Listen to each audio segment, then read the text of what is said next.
Comme à peu près tous ceux qui ont une tribune au Québec m'ont craché dessus, j'aimerais quand même répondre avec mes maigres moyens à des choses qui ont été dites. Ah oui, encore le bye-bye. J'ai participé au bye-bye 2008, j'ai mis tout mon cœur et tout mon talent pour essayer que les gens s'amusent. Tu sais, quand tu dis qu'un gars cherche le trouble, il paraît que je fais de l'humour facile. Je veux dire, quand je regarde ma vie de ce temps-là, je vois pas trop qu'est-ce qui est facile là-dedans. Imagine si je faisais de l'humour difficile. On va faire une brève récapitulation des événements. On enregistre le bye-bye en direct, le monde en studio rit de bon cœur. Le lendemain, les premières critiques sortent. Patrick Lagacé nous donne la note B+, en mentionnant que Jean-François Mercier avait été un moment fort. Merci. Ensuite, les deux autres sont sortis, ça a été Jean-Nicolas Labrie de Showbiz.net et Richard Terrien du Soleil. Chacun faisait la liste de ses moments forts et de ses moments faibles. Comme quoi l'humour est une question de perception, les moments forts de l'un étaient les moments faibles de l'autre et vice-versa. Ensuite, les blogs ont été pris d'assaut par des gens qui avaient été outrés par le bye-bye. C'était violent, un bloc monolithique de commentaires négatifs, la haine à l'état brut. Si vous me trouvez élevé, allez lire les blogs. À partir de là, les médias ont conclu à la grogne généralisée de la population. Ça commence à être beaucoup de pouvoir qu'on donne à des gens qui peuvent écrire n'importe quoi sous un pseudonyme. Parce que j'aurais pu me faire 50 identités différentes pour aller remplir le blog, là, on s'entend.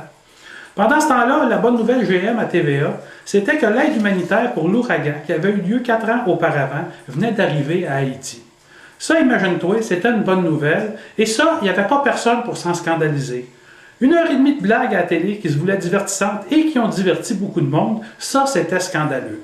Laisser mourir du monde de faim pendant 4 ans, ça, c'était une bonne nouvelle. Comme quoi, tout est relatif. Pourtant, il y a une grosse distorsion entre ce que je lis dans le journal et ce que je reçois de la population. J'ai reçu des milliers de félicitations.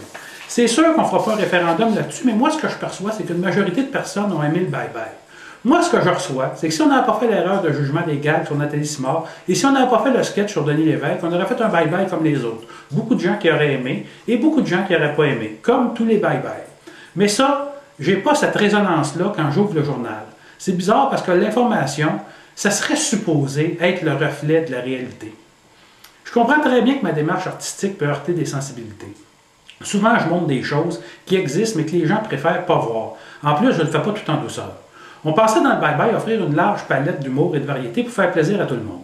Il y a des gens qui vont plus apprécier un Jean-François Mercier, d'autres vont plus apprécier un Michel Louvain.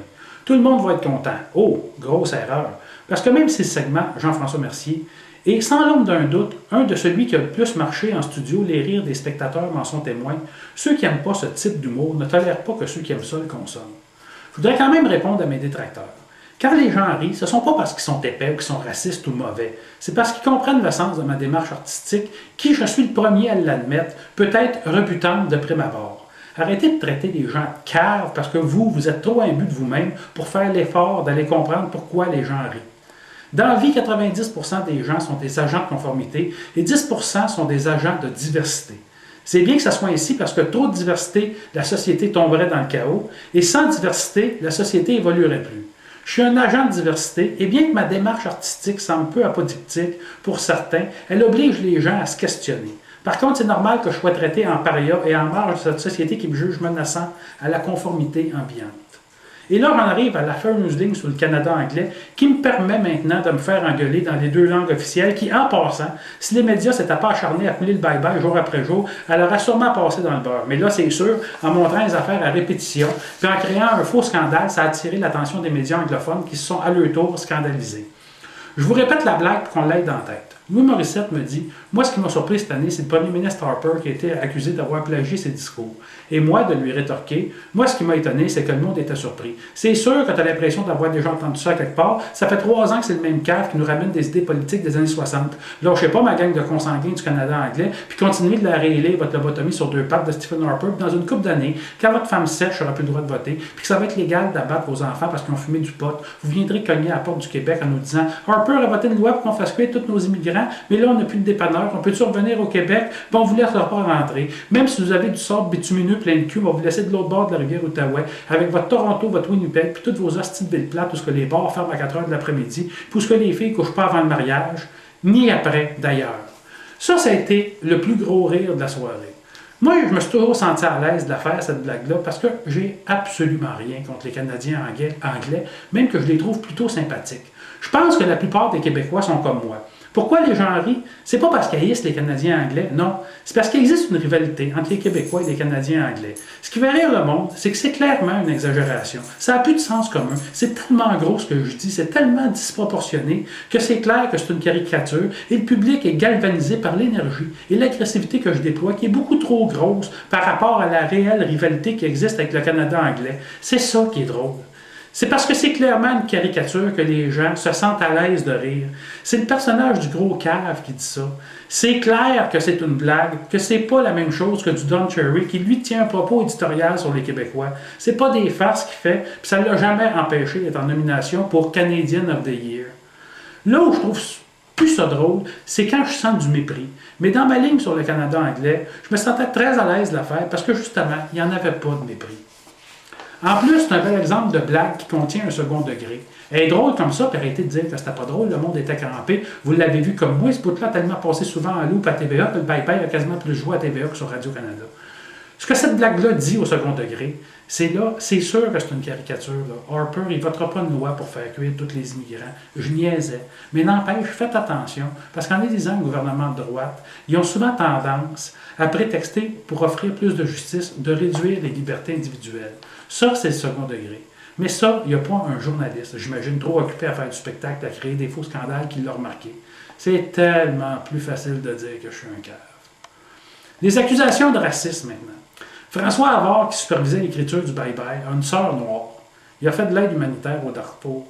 Il a donné les profits de son dernier livre à Haïti. C'est tellement évident que ce gars-là ne cautionnera pas des propos racistes qu'on a baissé notre garde là-dessus. Aujourd'hui, j'ai reçu une mise en demeure de la Ligue des Noirs. Écoute, j'attends toujours que Marcel Béliveau sorte du garde-robe et qu'il me dise que je suis à surprise. Mais l'autre grosse erreur qu'on a fait, c'est de s'attaquer à des gens qui avaient le pouvoir de se défendre, des gens puissants, des gens qui ont des tribunes. Les Angélil, Bombardier, TVA, le monde de l'information en général, ces gens-là contrôlent les pensées d'une partie de la population. Ils lui disent quoi penser. C'est tellement évident. Regarde, t'écoutes Denise Bombardier, puis dans tes emails, tu peux être certain qu'il va y avoir un zouf qui va te répéter mot pour mot ce que Bombardier a dit en 2 insultes. Même des fois, c'est drôle parce que c'est mal répété. Sauf que là, ils ont tellement ouvert la machine pour nous détruire, ils ont tellement sorti le rouleau compresseur, la charge éditoriale sur le bye-bye a tellement été démesurée qu'il y a plein de gens, et même de ceux qui n'ont pas aimé le bye-bye, qui font, ben là, c'est fort un peu, là. Les gars ont écrit une émission de télé, ils ont mis le meilleur d'eux-mêmes là-dedans pour nous faire rire. Dans bien des cas, ils ont réussi. Ils ont fait des erreurs, ils l'ont reconnu, ils se sont excusés. Ben là, il faudrait passer à d'autres choses. C'est clair que l'acharnement médiatique servait les intérêts de quelqu'un, et ça dépasse le « il n'y avait pas d'autres nouvelles ».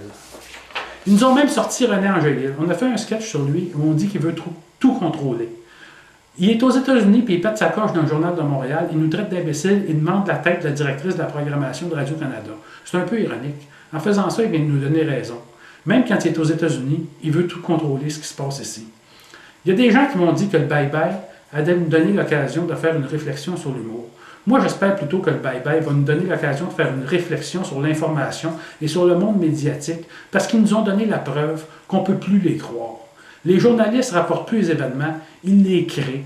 Ce ne sont plus des faits, c'est une histoire de pêche. À chaque fois qu'on la raconte, on en met un peu plus et ça finit par prendre des proportions inimaginables. L'information sert à dicter la pensée ambiante et à tuer les pensées discordantes de la pensée ambiante au profit d'intérêts privés. Mais pour avoir une réflexion sur l'information, ça prendrait un système journalistique capable de se remettre en question. Et ça, malheureusement, je ne pense pas qu'on l'a.